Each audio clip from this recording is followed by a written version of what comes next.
Hi, and welcome to Clover's Corner. I'm Talia, and that's my co-host Clover in the background there. She's been sooking a bit because she got in trouble today. She has a thing where at the park, bad behavior, she just doesn't listen. So we have tried to just take her on walks in areas where she can be off leash, but even then I think it's something we need to work on. Isn't that right, Clover? Oh, she's sleeping. It's been a minute. I actually have a lot to update on.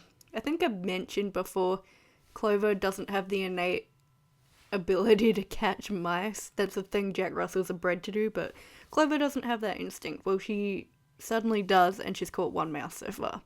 So that's a start. We're getting somewhere, because I'll put it up on screen. Wow, that came out weird. I'll put it up on screen now, but there was a mouse in the fridge compressor. It was just hanging out like it owned the place. So she can smell them and find them, but they're still pretty quick, so it's hard for her to get them. I've got so many notes of things to talk about on this episode.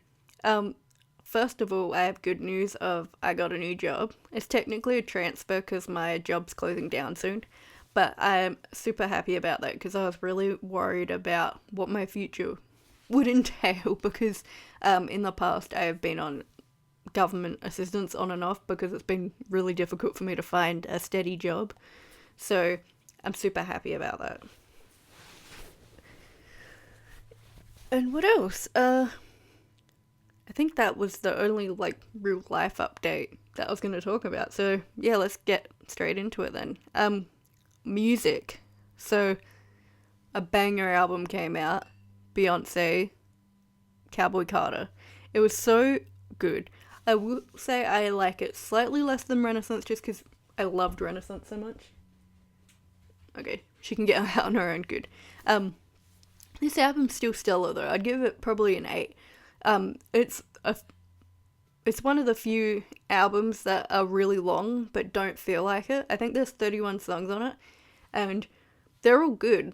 And so it doesn't feel like a chore to listen to it, whereas, no offense to Swifties, but Tortured Poets Department, I didn't like it. It just dragged on, and the lyrics weren't that great, to be honest. It wasn't my favourite. But I think Beyonce's kind of seeming to be like a chameleon music-wise. Like, she can just jump genres and be good at it. But she's Beyonce, so come on, what do we expect here? Something that kind of blew my mind. We're at the end of April now, but this is all information from the past month. I'm a massive Smosh fan, and Shartney has been confirmed. If you don't know about Shartney or Smosh or anything like that, basically Smosh is a YouTube channel. It started with Ian Hecox and Anthony Padilla, and they did skits, and then they had a bunch of cast join.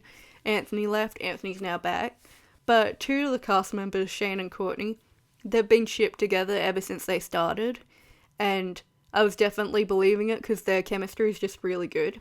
And then a few years ago, well, for the past few years, there's been little soft launches and hints and things like that they might be dating. And then someone leaked in the comments once, and it got deleted really quickly, but it was a comment saying that they are together.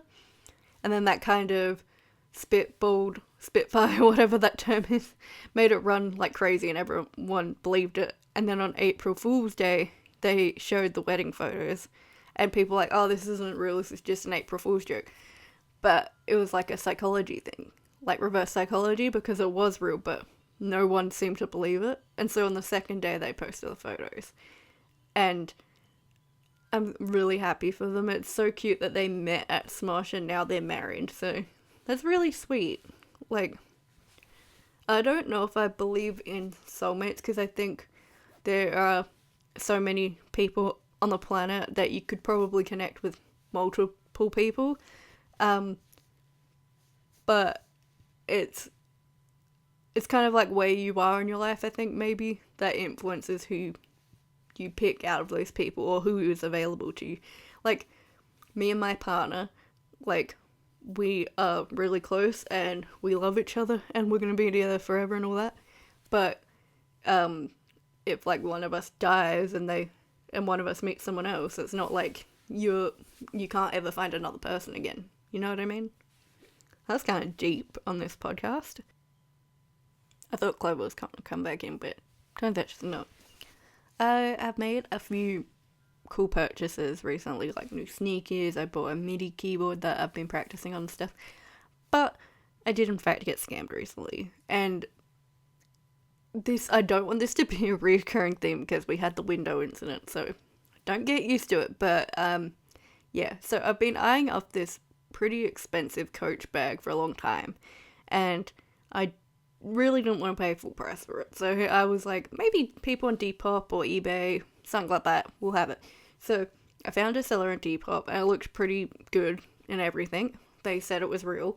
I bought it, it came to my house, and the second I opened it, I felt disappointed, but I thought maybe the bag had been in storage, or I don't know, I thought maybe it had been used more than they let on, and then, like, I felt the quality of it, and there were just too many inconsistencies, so it's definitely a fake. I'll put up a photo now, but of what it should look like and what it looks like, and, yeah, not great. So, I messaged the seller, and they were like, I thought it was real, but I got it for really cheap, and I was like, it's clearly not real. Like, it's a black bag, and the threads were green in some places, and, like, the stitching was falling apart, and it felt really cheap. Like, if they said it was a duplicate, and I bought a duplicate, or, like, a fake version, then that's fine, but I wouldn't be paying a lot of money for a fake version, you know what I mean? So it was disappointing, and now I do get a refund, and I have purchased the real bag that's coming my way, but people are kind of slammy, and I was also worried because it's a fake, if I was even allowed to send it back, because if it's confirmed fake, you can't sell or return or anything with a counterfeit bag. Because it's suspected, it's okay. So, yeah, that was kind of worrying. I'm kind of in, like, a more girly era. I have been for a few years now, because, as I've mentioned before, as a teenager, and, like, even a little bit before that, I kind of denounced anything feminine, and I really felt disgusted by it. And so now I'm like, I missed out on all these things that I really enjoy, like makeup and clothes and things like that. And so I guess I'm kind of like splurging a little bit so I can, you know, discover it so I can get into it. You know what I mean? So there's been a movie that I've been eyeing off for a long time. It finally came out and I saw it, and I won't be spoiling it, but it was incredible. It's called Challenges, and it's got Zendaya and Mike Feist, who I love, and I think the guy's name is Josh Uaracannell. Sorry if I got that wrong. I didn't know who he was, but he did really well in the movie too. It's like a love triangle tennis movie is the best way I can describe it, and I really like it. I really hope Mike Feist blows up as an actor, because I saw him in an episode of Law & Order SVU, which is my favourite show of all time. And he was really good in that, and then he was in West Side Story, the reboot, which is way better than the original. And I was so impressed with him there as well. So then it was like, now every time I see him, I'm like, it's Mike Feist, I know who that is. It's a really good movie, and it's good to see Zendaya be like the main character, because she's usually like the sidekick character, it seems like, especially in like Spider-Man and stuff like that. So it's good to see her grow as an actress. She was kind of right on the cusp of like my end of Disney era sort of thing. Like, she was blowing up as I was the age that was growing out of Disney Channel. So like, I think I may have seen one episode of Shake It Up, is that what it's called? See, I don't even know. There's a few celebrities though like that where it's like, I like them now, but they were just on the cusp of me leaving Disney. Like, I love Sabrina Carpenter, the singer. She was on Disney, I think. Olivia Rodrigo, like, she's great, and she was on Disney as well. And it seems like there's a lot better care in Disney and Nickelodeon these days. I was going to talk about this briefly on my last podcast and I forgot. So, trigger warning for this little section of the video, and the podcast I can put like timestamps down below and stuff like that. But trigger warning, abuse, especially towards minors. So if you don't want to listen to that, you can skip to the next part of the podcast. But a documentary came out called Quiet on Set, and it's about the behind the scenes of Nickelodeon specifically, but there's so many child actors and child performers that Hollywood has failed. It's really upsetting. And they named and shamed a few people that were prevalent behind the scenes of Nickelodeon, and it's just disappointing because there's, from what I understand from listening to the Dear Hollywood podcast with Alison Stoner, sorry I forgot her last name for a second, there's not really any child acting laws. It's specifically on child labor laws per state or per country where the child is working. So a production can just film in a place that isn't that great for child labor laws, and it's fine according to the law, which isn't fair because it's children that are working long hours, and they also have to do school, and a lot of these kids are the breadwinner of their family, so their parents stop working to take them to auditions, take them to set, things like that. So there needs to be something that's changed, because this has been going on since like the beginning of film and things like that. Like famously, Judy Garland, Wizard of Oz is my favorite, like one of my favorite movies of all time. She was on drugs pretty much the entire time in that movie. They'd give her, whatever it was called back then, barbiturates, I think. They'd give her speed to practice non-stop the script and the dancing and everything, and then give her sleeping pills immediately to go to sleep. So she'd be up for like 18 hours and then sleep, and it's insane, and I don't understand. That was in the 30s, and even then that was sketchy, and like that stuff is still happening now. Like the amount of child entertainers that have been lost along the way due to drug addictions or suicides or anything like that because of the neglect on set and the industry is really disturbing.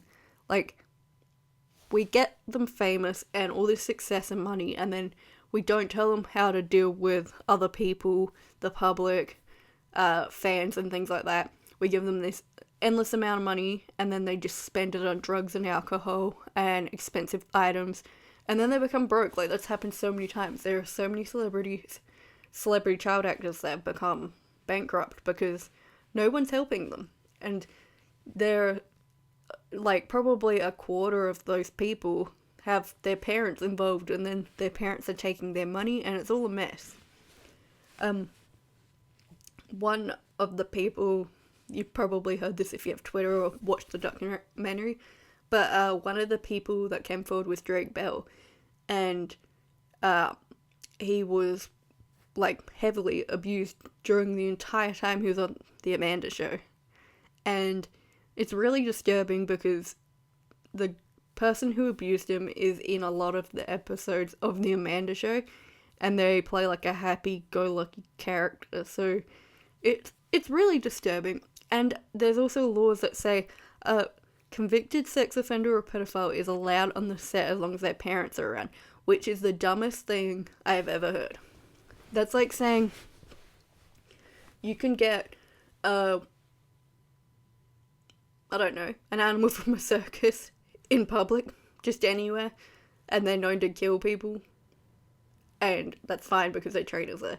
Like, imagine SeaWorld, it's just like, yeah, we know the whale kills people, but it's fine, we've got trainers around. It doesn't stop them. These predators are clever, like, they're way smarter at doing this than you would think. Like, there are plenty of, as my boyfriend calls them, rock spiders out there. Like, it's always people that you always hear about that are like, oh, I would never have suspected it was them. And I'm like, that's the point. That's how they gain your trust. If they're creepy publicly, no one's going to trust them. And I was hoping to hear from Amanda Bynes on the Quiet on Set documentary, but I completely understand why she wouldn't want to talk. There have been paparazzi that have been following her as she's walking around and stuff, and she's been through so much, and we still don't know, like, okay, so years ago she tweeted a bunch of things from a different account, and she's saying that was her, but she was on drugs or under the influence, having a psychotic break or something. So we still don't know if she was telling the truth about the things she wrote about, so. But it's always this weird PR move, like, if you work for Disney as a child actor and you make any mistake, they just replace you. But then a pedophile can literally be working on set, have been convicted and released from jail, and go back on set and it's fine. But then a teenager drinks and gets underage and gets caught one time and they get cut from the show. But Disney's always been a very PR heavy brand, especially like a while ago. So like the whole purity ring thing. So they publicly had to be like, we are pure Christians, we don't swear, we don't drink, we don't have sex, things like that. And then it's like, but I don't know why that is a requirement, a part of the like PR package, you know what I mean? Like, why, like, the only way the kids would have access to knowledge about the actors is if the parents gave them that access by going online or things like that. Like, if you are watching Disney Channel as a 10-year-old, you don't really need to know all the details of the actor's life. You should just be watching the show. But I guess it's all about influence, right? Like, when Britney Spears was coming up, it was like, oh my gosh, my kids cannot see this, it's too scandalous. And it's like, I don't know, it's all a bit sad, and it's kind of being brought up in different ways now, especially with TikTok. Like, there have been multiple accounts that have children in the videos, and the parents are kind of misleading and doing some creepy stuff. Like, nothing illegal that I've seen, but definitely questionable things that have, like, sexual undertones. And then the parents always like, no, that's your fault if you saw that. And I'm like, there are predators everywhere. Like, on TikTok, you can see how many people have saved a video.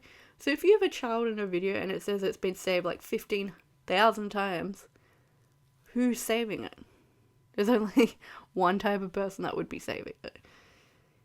It's pretty disturbing, honestly. I guess the last thing I'll say about all of this is I wish the laws would change.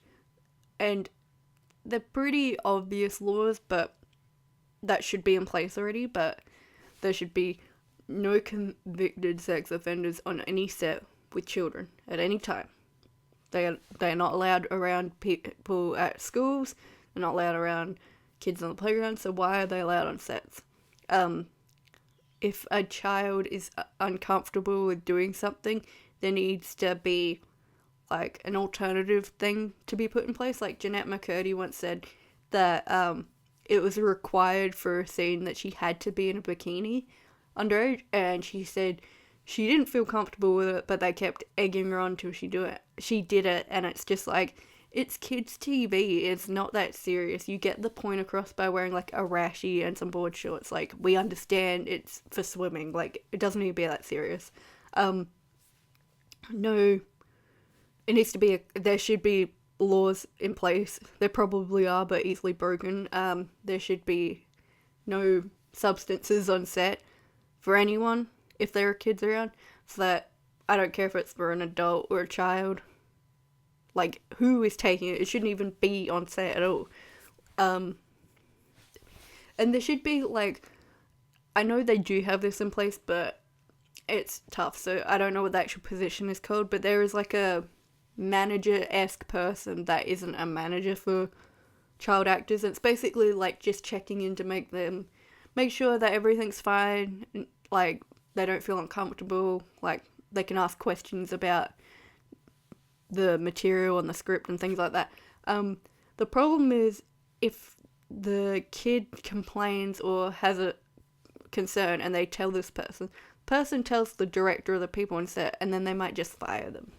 So there needs to be like a way to report things, maybe even like not well, obviously anonymously, but there should be a way to report things where it's like they can write it down and there can be an investigation with the company without any like repercussions. Like just a standard, like, you know, it's like standard audit period, you know what I mean? Like where someone comes in, they just have to double check everything's on set.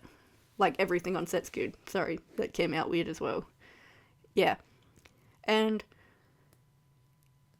I think the last thing is that this one's confusing because I've seen this before, but like the age gap between actors, I know it's acting, but it's weird.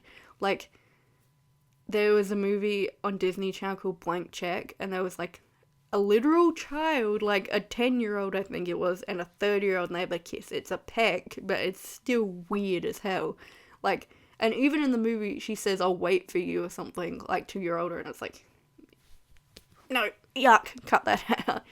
It's nasty. And even I think it was Zoe 101, they had that problem of like older actors and younger actors. So yeah, okay, I'm gonna stop talking about that now. So if you wanted to listen to it, you can listen to the first half of the podcast. But yeah, hopefully you stay safe out there. If any content like that bothers you, there is a trigger warning, so don't listen or watch that part of the podcast. But thank you so much for listening and watching. This was a good episode, and I hope you enjoyed it. Please feel free to subscribe, comment, like, all that good stuff. I'll see you next time. Okay, bye!